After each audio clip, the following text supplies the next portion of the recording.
आइए विद्यार्थी दोस्तों, आज के वीडियो में आप सभी का हार्दिक स्वागत है। अकाल मृत्यु इस कहानी पर आज हम चर्चा करेंगे। इस कहानी के लेखक है स्वयं प्रकाश। प्रथम था स्वयं प्रकाश जी का जीवन परिचय देखेंगे, उनके जीवन परिचय के संदर्भ में चर्चा करेंगे। तो स्वयं प्रकाश जी हिंदी साहित्य के ख्यातनाम लेखक हैं। मध्यम वर्गीय परिवार में इनका जन्म हुआ है और मध्यम वर्गीय जीवन के कुशल चितेरे स्वयं प्रकाश जी को कहा जाता है। उनका जन्म 20 जनवरी 1947 में मध्य प्रदेश के इंदौर शहर में हुआ है। उन्होंने मैकेनिकल इंजीनियरिंग की पढ़ाई पूर्ण की थी और उसके बाद एक औद्योगिक प्रतिष्ठान में नौकरी की है। स्वयं प्रकाश जी का बचपन और नौकरी का अधिकांश हिस्सा, उनके जीवन के अधिकांश समय राजस्थान में बीता है। 8वें दशक के उभरे हुए लेखक के रूप में स्वयं प्रकाश जी की ख्याति है। हिंदी साहित्य के वे एक चर्चित और प्रसिद्ध रचनाकार है। उनकी कहानियों में एक और वर्ग शोषण के विरुद्ध चेतना दिखाई देती है। विषमता के विरुद्ध जागृति करने का मौलिक कार्य उन्होंने अपनी रचनाओं के माध्यम से किया है।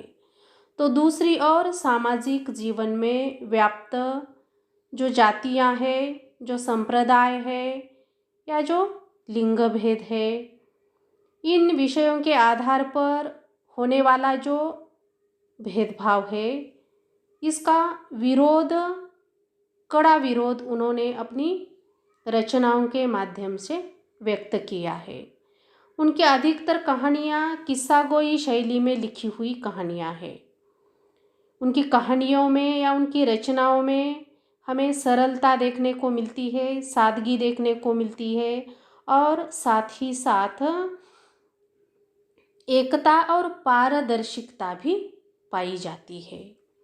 उन्होंने अपनी रचनाओं में रोचकता लाने का प्रयास किया है।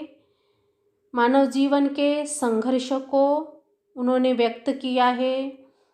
मनुष्य के प्रति आस्था उनकी रचनाओं में हमें दिखाई देती है। तो उनके द्वारा लिखी गई जो रचनाएं हैं, उन रचनाओं में यह सारी विशेषताएं हम देख सकते हैं। अब हम उन्होंने लिखे हुए कहानी संग्रह पर चर्चा करेंगे। उन्होंने कुछ कहानी संग्रह लिखे हैं, कुछ नाटक लिखे हैं और कुछ व्यंग्यात्मक रचनाओं का भी उन्होंने सृजन किया है। तो प्रथमतः हम उन्होंने लिखे हुए कहानी संग्रह पर चर्चा करेंगे। मात्रा और भार नाम का कहानी संग्रह उनका 1975 में प्रकाशित हुआ। सूरज कब निकलेगा यह कहानी संग्रह उनका 1981 में प्रकाशित हुआ है। आसमां कैसे कैसे 1982 में प्रकाशित हुआ है। अगली किताब नाम का उनका कहानी संग्रह 1988 में पाठकों के लिए प्राप्त हुआ है। आएंगे अच्छे दिन भी यह 1991 में लिखा हुआ उनका कहानी संग्रह है। आदमी जात का आदमी यह उनका 1994 में प्रकाशित हुआ कहानी संग्रह है। आधार चयन नाम का उनका कहानी संग्रह 1994 में प्रकाशित हुआ है। चर्चित कहानियाँ इस शीर्षक से 1995 में उनका एक कहानी संग्रह प्रकाशित है। उसके बाद उन्होंने कुछ उपन्यास लिखे हैं, तो उन्होंने लिखे हुए उपन्यासों पर भी यहाँ एक नज़र डालते हैं। जलते जहाज पर, यह उनका उपन्यास 1982 में प्रकाशित हुआ है। ज्योतिरथ के सारथी, यह उपन्यास 1987 में प्रकाशित हुआ है। और 1993 में उत्तर जीवन कथा शीर्षक से उन्होंने एक उपन्यास प्रकाशित किया है। और उसके बाद बीच में विनय नाम से भी 1994 में एक उपन्यास इनका प्रकाशित हुआ है। उन्होंने कुछ नाटक लिखे हैं, उनमें से फिनिक्स नाम का उनका नाटक 1980 में प्रकाशित हुआ है। उनका एक निबंध है जो 1990 में प्रकाशित हुआ है, दूसरा पहलू शीर्षक से। स्वान्तः सुखाय शीर्षक से 1986 में उनकी एक व्यंग्यात्मक रचना भी प्रकाशित हुई है। तो यह साहित्यिक योगदान उन्होंने हिंदी साहित्य को समृद्ध करने के लिए दिया हुआ है। उनके साहित्यिक योगदान को ध्यान में रखते हुए राजस्थान साहित्य अकादमी के द्वारा उनको पुरस्कृत किया गया है। उसके बाद सुभद्रा कुमारी चौहान पुरस्कार से भी उनको सम्मानित किया है। बनमाली पुरस्कार उनको मिला हुआ है। साहित्य मनीषी सम्मान भी उन्होंने प्राप्त किया है, पहल सम्मान है। आनंद सागर कथाक्रम सम्मान भी इनको मिला हुआ है। तो अनेक पुरस्कारों से या अनेक सम्मानों से स्वयं प्रकाश जी सम्मानित है, पुरस्कृत है। अब हम उन्होंने लिखी हुई कहानी अकाल मृत्यु पर चर्चा करेंगे। अकाल मृत्यु यह स्वयं प्रकाश जी द्वारा लिखित एक प्रसिद्ध और चर्चित कहानी है। यह कहानी मानव जीवन के संघर्ष की गाथा है। यह संघर्ष किसी प्रौढ़ व्यक्ति के जीवन का संघर्ष नहीं है, बल्कि एक छोटे से बच्चे के जीवन का संघर्ष है जो 9वीं कक्षा में पढ़ता है। कहानी का प्रमुख पात्र अमृतलाल नामक एक छोटा सा बालक है। उसे उसके दोस्त प्यार से इम्मी कहते हैं। इस अमृतलाल की मानसिक पीड़ा को कहानीकार ने अकाल मृत्यु नामक कहानी में व्यक्त किया है। अमृतलाल के पिताजी की अकाल मृत्यु के कारण उसकी शिक्षा अधूरी रह जाती है, अर्थात उसके सारे सपने चकनाचूर हो जाते हैं। उसके परिवार की आर्थिक स्थिति अत्यंत विकट थी और उस स्थिति के कारण उसकी इच्छाओं का गला घोंटना पड़ता है। पिताजी की अकाल मृत्यु के कारण वह अपनी पढ़ाई अधूरी छोड़ने पर विवश हो जाता है। इम्मी फुटबॉल का एक बेहतरीन खिलाड़ी है। उसकी मानसिकता का चित्रण इस कहानी में हमें देखने को मिलता है। इम्मी केवल स्कूल की फुटबॉल टीम में ही नहीं बल्कि संभाग की टीम में भी खेल चुका है। उसके परिवार की आर्थिक स्थिति बहुत विकट है, इसीलिए अनेक बार समय पर वह स्कूल की फीस भी नहीं भर पाता है। अपनी फीस माफ करवाने के लिए इसके उसके पास इधर उधर जाता है। तब उसे कहा जाता है कि जिस दिन उसका चयन राज्य स्तरीय टीम में खेलने के लिए हो जाएगा तब उसकी फीस माफ कर दी जाएगी। इसलिए इम्मी प्रैक्टिस करने के लिए स्कूल छूटने के बाद अंधेरा पड़ने तक स्कूल के मैदान पर फुटबॉल खेलता रहता है और अकेला ही दौड़ते हुए मैदान के चक्कर लगाता रहता है। बहुत कठोर मेहनत करता है, बहुत प्रैक्टिस करता है। एक दिन सुबह सुबह पता चलता है कि इम्मी के पिताजी की मृत्यु हो गई है। स्कूल के सभी दोस्त बहुत दुखी हो जाते हैं। इंटरवल की छुट्टी में जब बाहर निकलते हैं तो इम्मी के पिताजी की शव यात्रा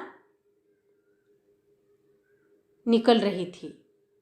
सबसे आगे एक व्यक्ति इम्मी की बाह थामे चल रहा था। इम्मी के हाथ में एक छींका था जिसमें धुआंती मटकी थी।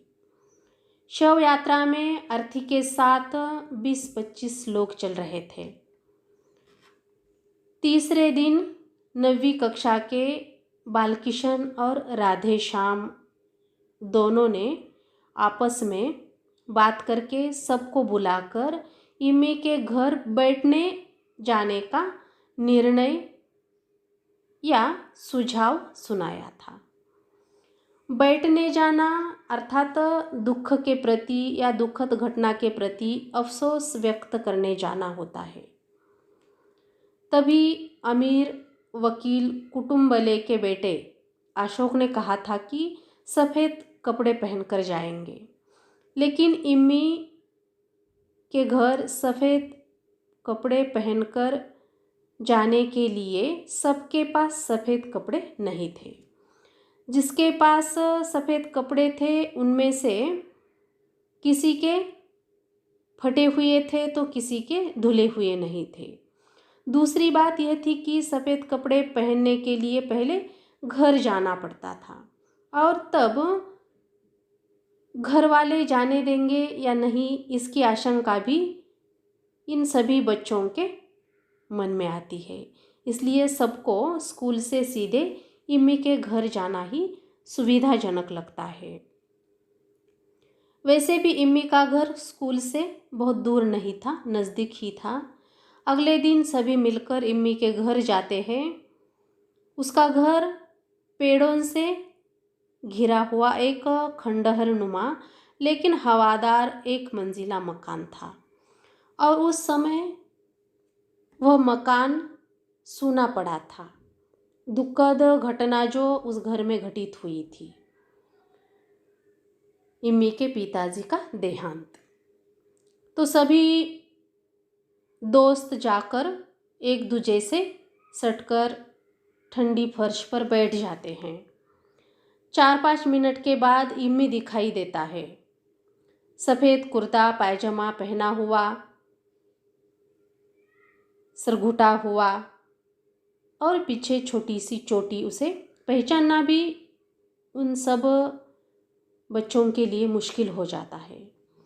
ज़ोर ज़ोर से बोलता हुआ भीतर आता है इम्मी और कहता है, मैं सोच ही रहा था कि स्कूल से भी कोई न कोई तो आएगा ज़रूर।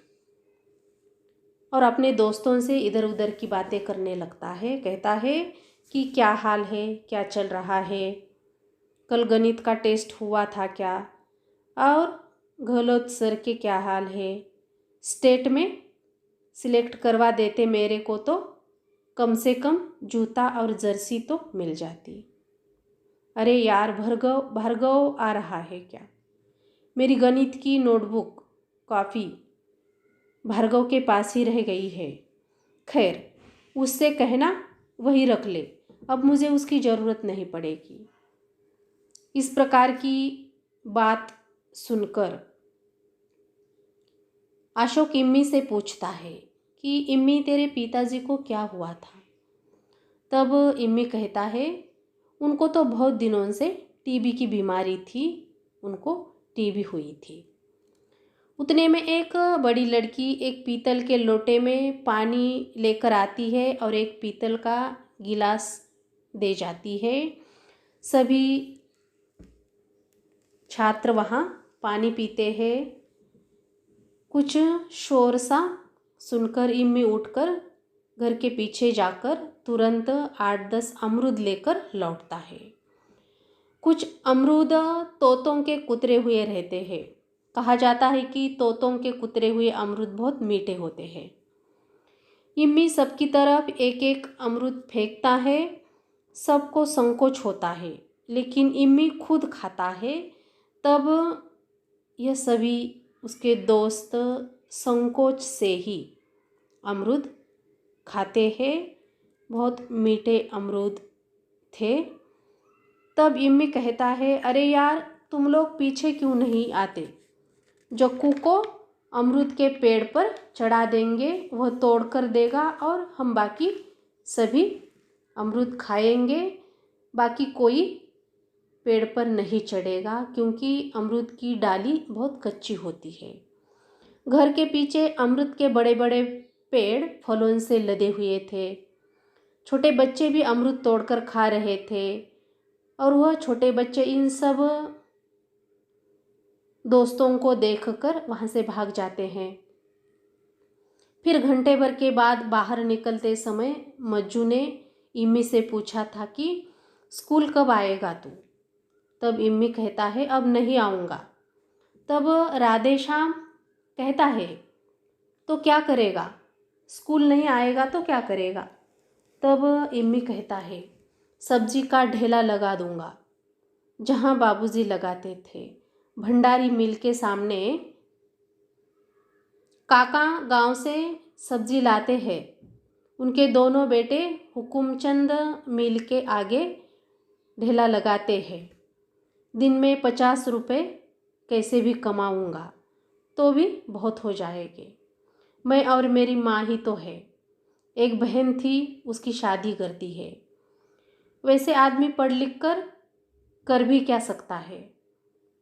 काम धंधा ही तो करता है। तब किसी ने धीरे से कहा, और फुटबॉल? तब इम्मी ने कहा, फुटबॉल से रोटी नहीं मिलती। कोई कितना ही बड़ा प्लेयर क्यों न हो, वह खेल वेल सब भरे पेट वालों के बातें होती है। इम्मी की बात सुनकर सभी लोग उदास हो जाते हैं, जैसे कि वह दोस्तों को नहीं बल्कि खुद को समझा रहा हो। बोलते समय उसकी आवाज़ कांपती है। लगता है किसी भी पल वह रो पड़ेगा। राधे श्याम उसे अपने गले लगाकर कहता है, तेरे पिताजी की मृत्यु का बहुत अफसोस हुआ। तब इम्मी कहता है, सब लिखा कर लाते हैं भैया, जब ख़त्म हो जाती है जिंदगी तो हो जाती है। फिर रो, चाहे छाती फूटो, चाहे जो भी करो। जैसे कि इम्मी अपनी उम्र से बहुत बड़ा हो गया है। कितनी समझदारी की बातें कर रहा है, जैसे बड़े व्यक्ति, बड़े लोग या प्रौढ़ व्यक्ति करते हैं। एकदम बड़े व्यक्ति की तरह बोलता है। सभी अपने मुंह लटकाए चुपचाप बाहर निकल जाते हैं। फिर 4-5 साल के बाद एक शाम को कुछ बच्चे स्कूल के मैदान पर फुटबॉल खेलते हैं। तभी बारिश आती है, अंधेरा होता है, लेकिन खेल बंद नहीं होता। अचानक एक लंबा चौड़ा व्यक्ति भी बच्चों के साथ खेलना शुरू करता है। घंटे भर के बाद वह व्यक्ति अपने कपड़े निचोड़ते हुए सड़क के किनारे लावारिस पड़े हुए सब्जी के ढेले के पास जाकर खड़ा हो जाता है। अर्थात वह दूसरा तीसरा कोई नहीं तो इम्मी है। इस कहानी का अमृतलाल है, जिसकी जिंदगी, जिसके सपने, जिसकी इच्छाएं परिस्थिति के कारण तहस नहस हो गई थी। अकाली मृत्यु के जैसी ही अकाली प्रौढ़त्व भी इम्मी में दिखाई देता है और इसी संवेदनाओं को, इसी भावनाओं को लेखक ने इस कहानी में व्यक्त किया है। धन्यवाद।